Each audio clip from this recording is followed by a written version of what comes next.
The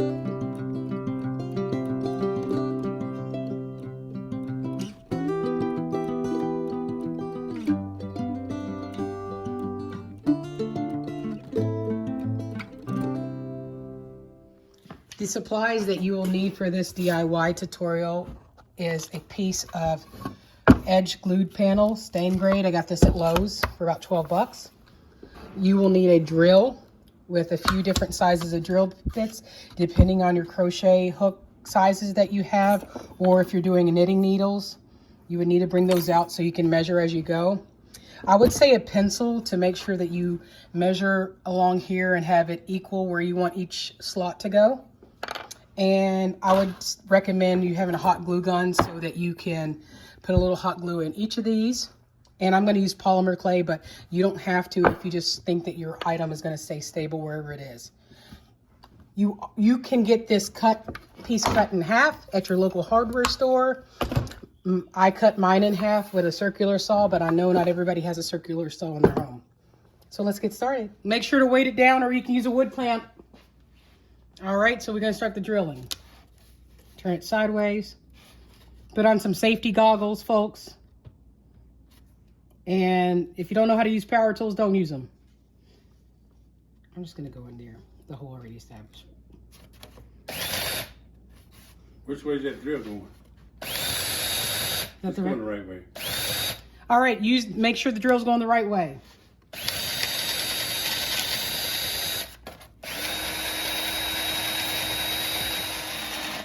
All right, let's see if that's deep enough.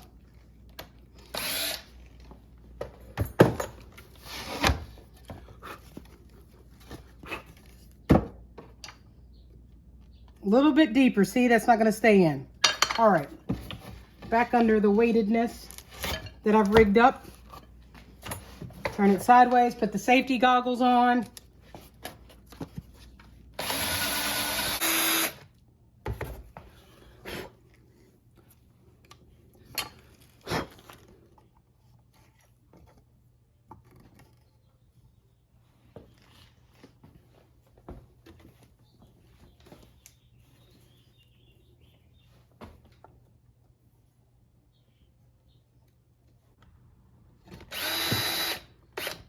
One thing that I'm going to do to protect my crochet needles, even though some of them are cheap and expensive, I'm going to add a little bit of super glue in each hole so that when I put my hooks in here, it won't be like I'm damaging them.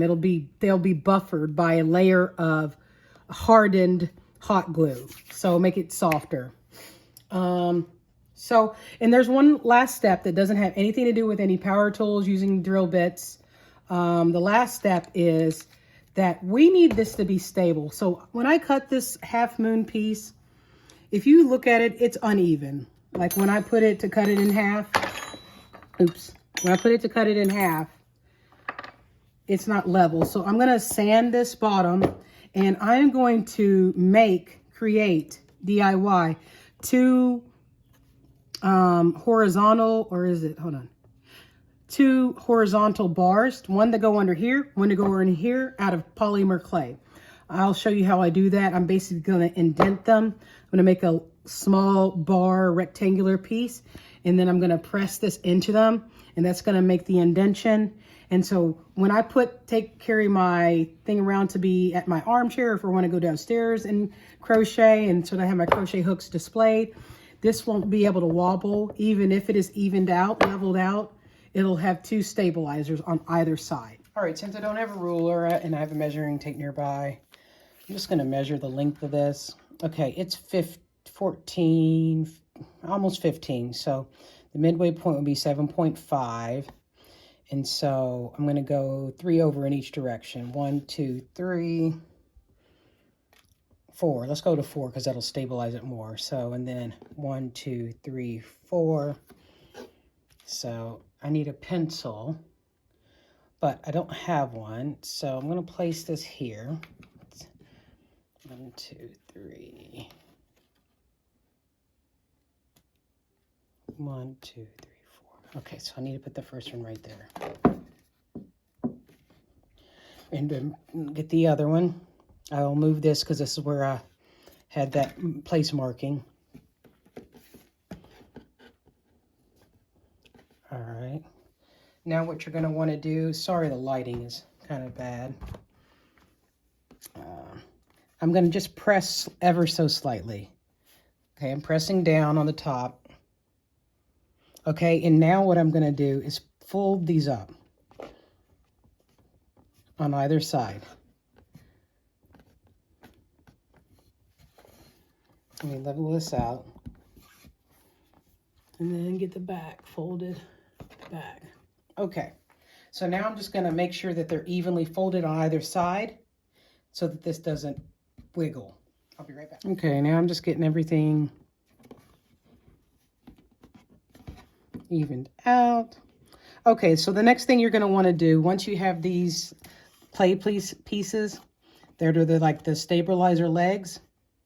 Once you have them looking the way you want, you can color them. You can add color to them after they're dried, after they've gone in the oven. You'll need to put them in the oven for about 225 Fahrenheit and for about 10 minutes so they harden up.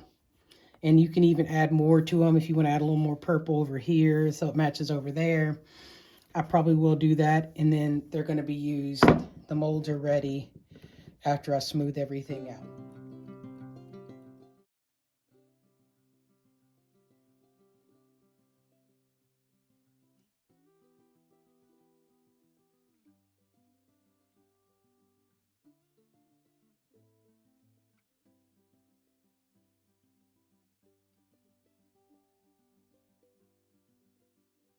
Now that's all painted, let's add all the crochet hooks. Make sure that you do the holes so that they can go in order of smallest to largest. I didn't do that, so they won't be in that order, but I'm going to resize them. I just want to get this tutorial out there to y'all.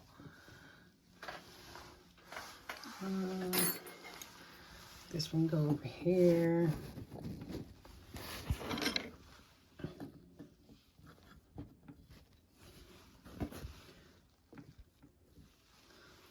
And then the last two. Make as many holes as you need, really. I do have more crochet hooks. I have two bigger ones, but I decided that the scissors go best here because you always need scissors when you're crocheting. Am I right? Look how beautiful that is. You can also add your knitting needles instead. So let me go and get those. All right, now with knitting needles. Pink. I have all different colored ones too, so this will be cool, huh? Green, regular, just all plain colored. So the possibilities are endless, as you can see with this particular half moon creation. Just make sure that you with my circulars here, when you create this, that you make sure that these are wide enough and a little bit chunky in the front so that it doesn't topple. I would recommend making the front a little thicker than the back. And a couple more knitting needles. Put them right there or here. You just make your holes according to your uses. Just when you're designing it, think about the sizing. I think it's beautiful. Put the scissors, or I got a smaller pair of scissors. Oh, those scissors don't fit in there. But I have other knitting needles that I can put in there, or you can put knitting and crochet. It's up to you. How pretty that looks with the different colored knitting needles. All right, I'm going to show you the last super cool thing you can do with your half moon. Or you can purchase a kit from me. I'll have them available soon. You can get some 3/8 of an inch dowel or whatever size dowel. You just need to make sure you drill your holes according to whatever dowel size you have. You can get small ones, you can get large ones, you can put a lot in here, etc. So I'm going to place the dowels in. I've already pre-measured and I'm already done this once. Get them all in. I'm not going to use these two bottom holes for now. Okay, and dowels are very cheap, and like I said, they're 3/8 of an inch. I got these at our local Dollar General store. Very inexpensive. And then our last one. Actually, let me switch this last one out because it's a different size. There we go. So we're making a sun. Basically a sun on the horizon. But it's a rainbow sun because I like color. Hence my little naughty rainbow. If you didn't see how to make that, I just like color and everybody loves a rainbow. So I pre-knotted this. Let me show you how. It's just an overhand knot. And we're going to leave just a tiny bit of tail. We'll tuck it in later. And basically we're going to weave. So I'm placing it on over here. Pull tight because I don't want too much of a tail. And then you're going to go over, under, over, under, over, under, alternate. There's our first horizon. Go around again, over, under, opposite. Okay, and then we have a little bit left, so we'll go around again. I'm pulling a little bit tightly. And wherever it ends. We'll make sure that you don't see that in the piece. So push that down. So we have our first portion done. I'm going to tuck this little tail in just like as if you were doing like actual weaving. Done a little bit of weaving in my day, but not my favorite thing. But you probably know a little bit about this from elementary school, etc. Or if you're crafty, you may follow Lindsay from Hello Hydrangea, or I hope I'm pronouncing that right, or Marianne Moody, who is a wonderful weaver, is a teacher of weaving, has books out, etc. Now, I'm going to go on with my next color. I have a green, olive green. I think this is called cilantro. I got it off of All Yarn Drive on Etsy, my favorite. She's wonderful. She even let me stop by her house when I was in Pittsburgh and get some of this bulky yarn, which I'll put in the description box. So I'm going to start over here this time instead of over here. I'm going to alternate which side I start and make sure to go the opposite of where I went before. So here we go. See how quick that is? This is a fun project for children too. They can make their own art for the room. Do whatever colors. You can use different types of yarn and rope. You don't have to use this kind. This is just the way I want it. It came to me to do it this way. I just had some extra from some previous projects, as I use this in a lot of my projects, like my Not a Prada bag and my Flower Power Crochet Trivets from my blog, ellenthemoon.com. You can find the patterns there for those items, and you can find the tutorial for the Not a Prada bag right here. So I tucked that in the back. So let's get another color out. I've got it pre-knotted for you all. I'm going to start on this side. At the end, we're going to make sure all the ends are tucked in and tidy, and do a little hot glue so things stay in place. So I'm going to go the opposite of where I went before. So since this is over, this is going to go under or behind. Quickly, quickly, quickly, and then go opposite. So you get the gist. I'm going to stop talking, and you can just watch me weave. Then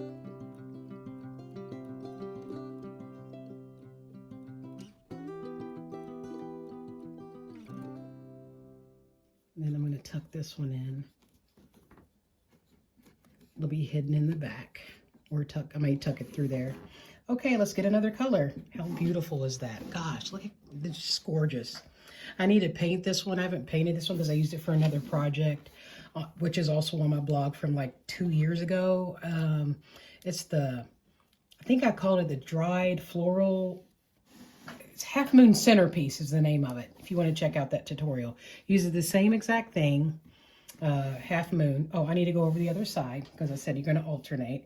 It'll just make it easier if you alternate for when you do the finishing touches, like tying in the ends and such, and the hot glue.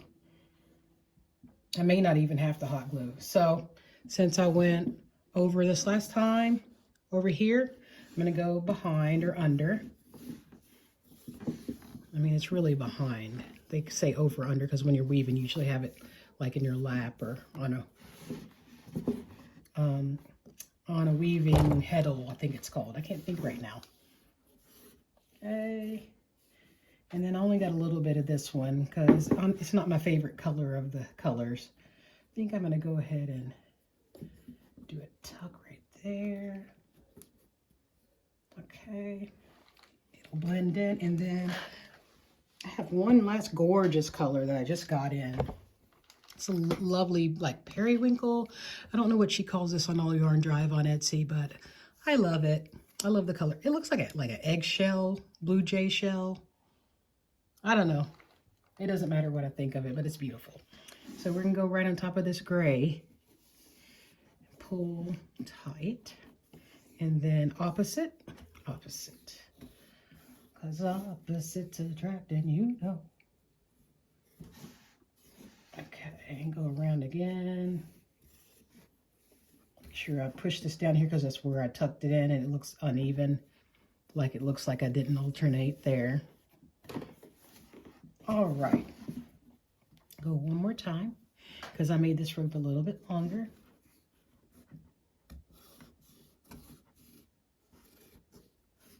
And then one last time for the blue. And there you have it, folks. I'm just gonna tuck in the sides, move that in behind because this is gonna be the front. It's gonna be in my window. And so you don't see the ends. And there we have the sun on the horizon. I keep going up.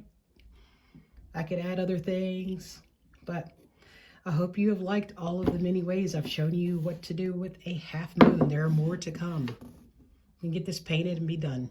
Thanks so much for watching. I hope you subscribe.